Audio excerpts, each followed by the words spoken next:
Olá, graça e paz. Mais um vídeo, mais um momento de aprendermos juntos. E agora falar sobre as virtudes teologais. As virtudes, que são dons infusos, dons dados por Deus, também chamados de virtudes infusas. E lembrar o que a nossa igreja vai dizer. Será exatamente a junção das virtudes cardeais com as virtudes teologais que vão constituir o organismo vivo da vida sobrenatural de um cristão.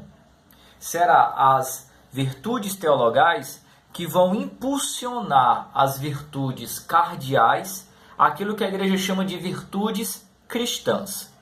Então, vamos tentar juntar as ideias. Virtudes cardeais: prudência, justiça, fortaleza, temperança. Elas sozinhas, elas por elas mesmas, qualquer pessoa vai vivê-las até mesmo de maneira errada. Vive com a finalidade errada.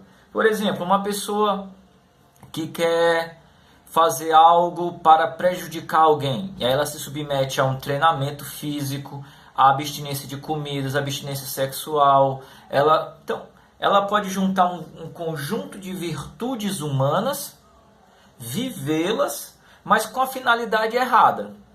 Quando eu junto as virtudes humanas com as virtudes teologais, aí eu vou necessariamente viver essas virtudes humanas com a finalidade correta, que é o amor, que é o caminho da santidade. Por isso que a junção das virtudes cardeais com as virtudes teologais leva às virtudes cristãs e constitui, como o catecismo diz, o organismo vivo da nossa vida sobrenatural. Então, uma outra coisa que nós devemos lembrar quando nos referimos às virtudes teologais. As virtudes cardeais, humanas, elas são adquiridas por meio do nosso esforço. Se eu me determinar, se eu me disciplinar, se eu tiver firme vontade, eu vou adquirindo as virtudes cardeais humanas. Porém, as virtudes teologais, não.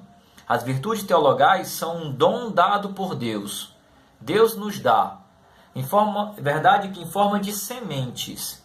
E nós precisamos estar constantemente fazendo atos de fé, atos de esperança, atos de caridade, para que a esperança, a fé e a caridade possam ir crescendo na minha vida e eu possa ir passando a viver pelas virtudes teologais. Então vamos entender um pouquinho. O que vem a ser a virtude? Virtude, a fé. Lógico, quando falamos de fé, lembramos logo da definição que está em Hebreus, aquilo que nós possuímos sem ter. Então, uma outra definição que a gente pode entender a fé é olhar tudo, Deus, o mundo e o homem, sob a ótica de Jesus. É poder ter a firmeza de permanecer firme, constante, fiel nos bons propósitos, apesar de todas as dificuldades, adversidades, perseguições que possa estar sendo empreendido na sua vida. E sempre acreditando que a providência divina encaminhará tudo para o nosso bem. Então a fé ela tem a ver com nós acreditarmos firmemente na providência divina, em crer que se eu fizer o bem e eu for acarretado devido à minha vivência do bem, dificuldades, problemas, Deus não me abandonará. Deus vai providenciar os meios para que tudo concorra para o meu bem. Então eu preciso fazer esses atos de fé. Essa informação precisa iluminar a minha inteligência, precisa impulsionar a minha vontade e eu preciso permanecer firme e constante nos bons propósitos, na vivência do bem, apesar das perseguições. E sempre crer, Deus não decepciona, Deus providenciará tudo. Lembremos de Abraão, quando foi pedido para sacrificar o seu filho. Deus providenciará Abraão, pai da fé.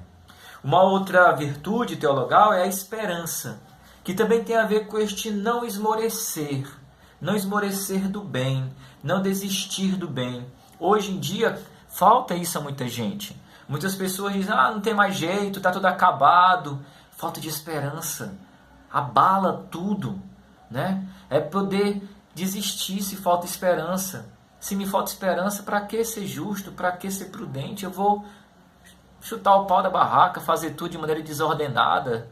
Então, a esperança, eu preciso sempre fazer atos de esperança como Paulo. Quem me separará do amor de Deus? Se Deus é por nós, quem será contra nós? Tá difícil, mas eu vou continuar fazendo bem porque eu creio que este bem que eu faço é para a glória de Deus e ele surtirá, ele fará frutos mais lá na frente. E não desistir. E, por último, mas não menos importante, a caridade. Como Paulo vai dizer, o vínculo da perfeição. A caridade, o amor, deve ser o grande porquê, a grande motivação para que nós possamos adquirir todas as virtudes. Porque eu posso, como disse, adquirir virtudes humanas para um fim ilícito, para um fim que não me leve à santidade. Mas quando eu me esforço por adquirir virtudes para amar como Jesus ama, aí a caridade impulsiona as virtudes cardeais e me leva ao caminho da santidade. Então, a caridade, ela vem ser exatamente este vínculo de perfeição que me levará a viver a perfeição da vida. O que me levará a ser um ser perfeito é amar como Jesus amou. Buscar os instrumentais necessários para que eu possa amar. A justiça, a prudência, a fortaleza, a esperança, a fé, a temperança. Tudo isso vai me ajudar a ser o ser que Deus espera que eu seja. Um ser perfeito, um ser santo. Mas eu só conseguirei se eu fizer por amor. Amor de Deus. Não o amor do mundo aí. O amor egoísta, hedonista, utilitarista, não. Mas o amor de Jesus Cristo que se doa. Amar como Jesus ama é se doar por completo ao outro. E isso eu vou precisar dessa base humana das virtudes cardeais. Para encerrar, cabe sempre lembrar, né, as características desta caridade que Paulo vai apontar em 1 Coríntios. 1 Coríntios 13, de 4 a 7. A caridade é paciente, é bondosa, não tem inveja. A caridade não é orgulhosa, não é arrogante e nem escandalosa. Não busca os seus próprios interesses, não se irrita, não guarda rancor, não se alegra com a injustiça, mas se rejubila com a verdade. Tudo desculpa, tudo crê, tudo espera, tudo suporta. Dá para perceber, aquela pessoa que faz atos de caridade, busca amar como Jesus amou, ela vai viver de forma plena todas as outras virtudes. Então, meus irmãos, nos dediquemos à vida virtuosa, que independente da sua espiritualidade, independente da sua comunidade religiosa, as virtudes humanas e impulsionadas pelas teologais deve ser a base, a estrutura da nossa vida espiritual. Como diz a igreja, o organismo vivo da nossa vida sobrenatural. Então, Deus te abençoe, Deus possa te fortalecer bastante nesta busca por viver de maneira santa como a igreja nos ensina. Até mais.